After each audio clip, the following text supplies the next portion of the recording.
Hello বন্ধুরা, good morning সকলকে। সকলে কেমন আছো? আশা করছি তোমরা সকলে ভালো আছো। আমরাও ভীষণ ভালো আছি। তো বন্ধুরা, দেখতে পাচ্ছ আমাদের এই যে গাছে ডুমুর হয়েছে, কি সুন্দর। এটা আমাদের বাড়িরই গাছ। তো এই গাছটাতে খুব সুন্দর ডুমুর হয় আর অনেক ডুমুর হয়। তো দেখো বন্ধুরা, একবার হয়ে ঝরে গেছে, তখন খাওয়া হয়নি। এখন আবার এই যে কি সুন্দর দেখো ডুমুর হয়েছে। তো এখান থেকে এখন আজকে স্নান করার সময় মা আর আমি মিলে তুলবো, তারপরে একদিন রান্না করব একটা দারুণ রেসিপি। তো দেখো, আর ওয়েদার তো খুবই বাজে, ভীষণ পরিমাণে গরম আজকে বন্ধুরা, প্রচণ্ড গরম, মানে ফ্যানের তলা ছাড়া থাকাই যাচ্ছে না। আর আকাশে কিন্তু মেঘ করে রয়েছে, কিন্তু বৃষ্টি হবে কি না জানি না। বৃষ্টি তো একদম হয়ই না কতদিন ধরে। তো মেঘ হচ্ছে বলেই শুধুমাত্র গরম হচ্ছে প্রচণ্ড পরিমাণে। তো দেখো, যাই হোক, তো এখন চলে যাব রান্নাঘরে। আর এই যে চা বসিয়ে দিলাম, একটু চাটা খেয়ে নিয়ে তারপরে রান্না বান্না শুরু করব। তো পুরো ভিডিওটা তোমরা দেখতে থাকো, আশা করি ভালো লাগবে। আর ভালো লাগলে লাইক কমেন্ট শেয়ার করো, সাবস্ক্রাইব করো আর আমাকে সাপোর্ট করো। তো দেখো, আজকে ভাজা করছি পটল ভাজাটা আমাদের বাড়ির সবাই ভীষণ পছন্দ করে। তো যাই রান্না করি, এখন তো পটলের সময়, গরমের সময় পটল সবজিটা পাওয়া যায়। তো পটল ভাজা, পটলের দোরমা, পটল কারি, যাই হোক, পটলটা খুবই ভালোবাসি সবাই। তো যাই হোক, অল্প করে আজকে পটলটা ভাজবো।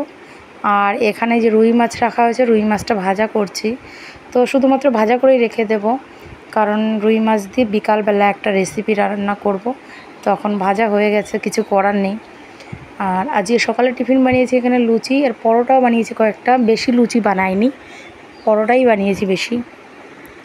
তো পরিশোনাকে দেবো, ওই যে একটু আঁকাআঁকি করছে, খেলা করছে সকালবেলা।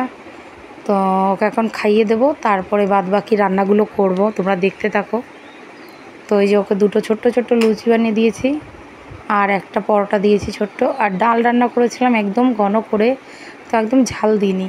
তো পরিশোনা এই ডালটা খুব ভালো খায়, তো ওকে টিফিনটা দিয়ে দিলাম লুচি দিয়ে, ডাল দিয়ে। তো এখন খেয়ে নেবে, ওর খুব ভালো লাগে এই সমস্ত টিফিন। তো যাই হোক, ওকে খাইয়ে তারপরেই রান্নাঘরে যাব। তো তারপরে ওর আজকে আবার ক্লাস আছে আঁকার, দেখি যাব কি না, কারণ প্রচণ্ড যা গরম বাইরে বন্ধুরা, তো বাইরে বেরোনোই যাচ্ছে না। আর ইচ্ছা আছে একটু বাজারের দিকেও যাব। তো দেখো ঘরের অবস্থা কী করে রেখেছে, একদম চারিদিকে ছড়ানো ছিটানো। যতই গোছাই না কেন, ও যখনই ঘুম থেকে ওঠে এটা ওটা টেনে বের করে একদম খাটটাকে ভরে রাখে, একদম চারিদিকে ছড়িয়ে ছিটিয়ে। তারপরে দেখো বন্ধুরা, আজকে একটা স্পেশাল জিনিস রান্না হচ্ছে, সেটা হচ্ছে ইলিশ মাছ পাতায় ভাপা। তো কী পাতায় হচ্ছে জানো? আজকে কিন্তু লাউ পাতায় হচ্ছে না, এই দেখো আজকে কিন্তু কুমড়ো পাতায় ইলিশ মাছ ভাপা হচ্ছে। কারণ লাউ পাতায় তো সব সময় খাওয়া হয়, কুমড়ো পাতাটা কিন্তু সবসময় পাওয়াও যায় না ভালো। তো আজকে কুমড়ো পাতাটা ভালো পেয়েছি, বাজার থেকে নিয়ে এসেছিলো। তো আজকে কুমড়ো পাতাতেই ইলিশ মাছটা ভাপা করব।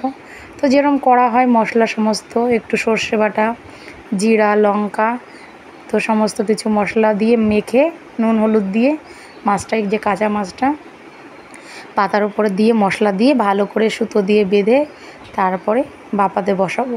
তো আগে দেখতাম ছোটোবেলায় আমার মা করতো, রান্না করতো যখন ভাতের মধ্যে দিয়ে দিত, সেটাকেই বলতো ভাপা। কিন্তু এখন কেউ ভাতের মধ্যে দেয় না, আলাদাভাবে কোনো পাত্রে সেটা সেদ্ধ করে, অনেকে তেলে ভেজে করে, আবার অনেকে জলে সেদ্ধ করে করে। তো আমরা আজকে জলে কিন্তু সেদ্ধ করব, তেলে ভেজে না আমাদের অতটা ভালো লাগে না। অন্য যেটা হচ্ছে ভেটকি মাছ করা হয় সেটা খুব ভালো লাগে, পাতায় ভেটকি মাছ। তো আজকে আমরা দেখো এই যে কুমড়ো পাতায় এটা করছি, প্রেশার কুকারের মধ্যে বসিয়ে দেবো, হালকা একটু জল দেবো, একদম জল না দিলে তো পোড়া ধরে যাবে, একটুখানি জলে দিলে ভাপে ভাপে সুন্দর সিদ্ধ হয়ে যাবে। তো এই যে মার একটা পাতা তো গাঁট বাঁধা হয়ে গেছে, এই যে আর একটা দিচ্ছে। মাছ আজকে এই যে অল্পই আছে, খুব বেশি দানা, ইলিশ মাছ যা দাম, তাও অল্প অল্প খাওয়াই ভালো। তো দেখো এই যে মশলা টশলা দিয়ে একদম সুন্দর করে এটাও বেঁধে দিচ্ছে, তারপর প্রেশার কুকারে বসিয়ে দেবে। আর কোনো কাজ নেই এর, শুধুমাত্র এইটুকুই কাজ বেশি। তারপর প্রেশার কুকারে বসিয়ে একদম সিটি মারলেই নামিয়ে নিয়ে একদম মেখে খেয়ে নিলেই হয়ে গেল। এটা খেতে তো দারুণ টেস্টি লাগে, আমাদের তো খুবই ভালো লাগে, আমরা প্রায়ই এরকম পাতার মধ্যে দিয়ে ভাপা করে খাই, খুব সুন্দর লাগে। তো তোমরাও বাড়িতে অবশ্যই ট্রাই করো। একটু হালকা গরম তো আছেই, তার মধ্যে কিন্তু ভালো লাগবে। তো আমরা কিন্তু আজকে বেশি মশলা দিইনি। আর বন্ধুরা, একটু কাঁচা সরষের তেলও দিয়েছিলাম, যেটা বলতে ভুলে গেছি। তো দেখো এই যে প্রেশার কুকারে অল্প একটু জল দিয়ে বসিয়ে দিয়েছি। আর একটা জিনিস রান্না হচ্ছে, দেখো এখানে ইলিশ মাছের মাথা আছে, লেজ আছে, আর ওই যে একটু কোলের মাছ আছে, ওগুলো দিয়ে গাঁটি কচু সেদ্ধ করা হচ্ছে, গাঁটি কচু দিয়ে তরকারি রান্না হবে। তো এই রেসিপিটা তোমাদের অন্য এক সময় দেখাবো, তো আজকে ভালো করে দেখাচ্ছি না। তো গাঁটি কচুটা সেদ্ধ বসিয়ে দিয়েছি, সামান্য একটু লবণ দিয়ে দিয়েছি। আর এখানে এই যে মাছ ভাপাটা হচ্ছে কিন্তু, যেটা কুমড়ো পাতায় মাছ ভাপা, ইলিশ মাছ, যে কোনো মাছ দিয়ে খাওয়া যায়, তো আজকে ইলিশ মাছ দিয়ে করা হচ্ছে। আর এইদিকে গরম গরম ভাত এই দেখো বসিয়ে দিয়েছি, তো একদম গরম গরম ভাত নামাবো আর ইলিশ মাছের ভাপা দিয়ে একদম ভাতটা খেয়ে নেবো। আর এইদিকে দেখো এই যে মা রান্না করছে গাঁটি কচু দিয়ে, ওই যে ইলিশ মাছের মাথা লেজ টেজ ছিল ওগুলো দিয়ে, আর এই যে আমাদের দেশি ধনেপাতা, না এগুলো বিদেশি ধনেপাতা, সেগুলো দিয়ে উপর থেকে ছড়িয়ে কিন্তু রান্নাটা করে ফেলেছে।